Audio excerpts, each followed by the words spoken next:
Du soleil et des températures clémentes. Bonjour à toutes, bonjour à tous et bienvenue sur GCN et au Pays Basque pour revivre les meilleurs moments de la 4e étape.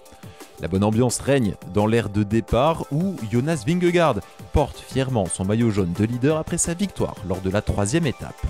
Une 4e étape qui part de Santurtzi et qui revient à Santurtzi. Première boucle dans le sud, avant de passer une première fois sur la ligne d'arrivée, une seconde boucle plus montagneuse où on gravira notamment les pentes de la Asturiana pour revenir donc à Santurtzi.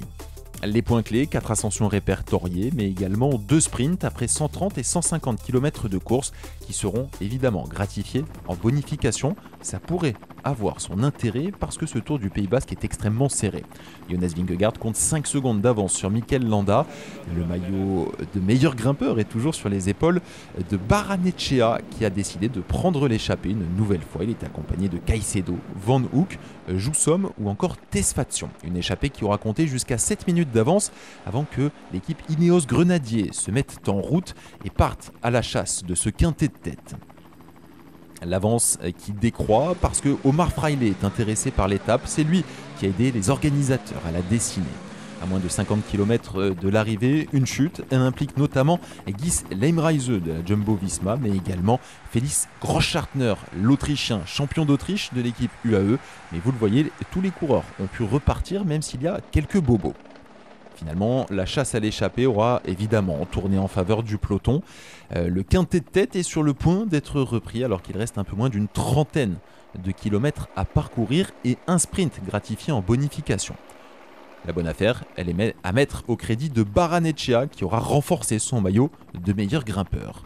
Ce sprint de bonification, on tente d'anticiper, mais ça va se jouer entre les favoris, avec Vingegaard, Izagirre, qui sont notamment là au coude à coude pour se disputer ces 3 petites secondes de bonification. Le sprint, au bout du bout, c'est Vingegaard qui coupe la ligne en premier, 3 secondes dans la musette du Danois. La 3e place revient à Brandon McNulty. Les premières pentes de la Asturiana, 7 km 400 à 6,3% et l'équipe IF qui se met en route pour Richard Carapace. Notez que les 3 premiers kilomètres sont les plus difficiles à plus de 9%. C'est les parties en orange et en rouge sur le graphique. À l'issue de ces pentes compliquées, Carapace se retrouve en première position, mais vous le voyez, c'est Jonas Vingegaard qui attaque. David Gaudu tente de suivre, mais se rassoit finalement le Français. Jonas Vingegaard à plus de 20 km de l'arrivée qui passe à l'offensive. Mal placé au moment de l'attaque du Danois, et après un superbe effort, Mikel Landa parvient à la pédale à rentrer sur Jonas Vingegaard. Un duo en tête et derrière on tente de s'organiser. Enric Mas, David Gaudu, Félix Gall, Sergio Higuita ou encore Yon Izagirre. Et le duo qui est emmené par un Jonas Vingegaard impressionnant qui assure l'essentiel du travail dans cette dernière montée. Et le groupe débattu avec Higuita, Mas, Gaudu et même derrière un peu plus loin Simon Yates qui ramène une quinzaine de coureurs. Un duo de tête qui compte donc une trentaine de secondes d'avance au moment de la bascule au sommet de la Asturiana sur un groupe où l'on retrouve notamment 3 membres de la Soudal Quick-Step qui vont assurer l'essentiel de la poursuite. James Knox, Mathias Cataneo et évidemment Mauro Schmid, celui qui a la meilleure pointe de vitesse. Le mano à mano donc entre le duo de tête et le groupe d'une quinzaine d'unités juste derrière emmené par la Soudal Quick-Step. Tous les risques sont pris dans la descente par Mikel Landa. Le Basque n'a plus levé les bras depuis de nombreux mois et souhaiterait renouer avec le succès à domicile. L'écart qui fond avec la Soudal Quick-Step donc qui essaye d'emmener pour Mauro Schmid, mais c'est bien ce duo qui va se jouer la victoire. On est entré dans le dernier kilomètre. Mikel Landa ne passe plus évidemment pour essayer de battre au sprint Jonas Vingegaard.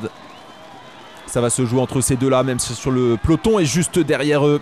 Jonas Vingegaard, le dernier virage, le Danois qui lance son sprint, Mikel Landa qui revient au pédalier, mais finalement le vainqueur du Tour de France est trop fort. C'est lui qui s'impose et remporte une 2e victoire consécutive ici.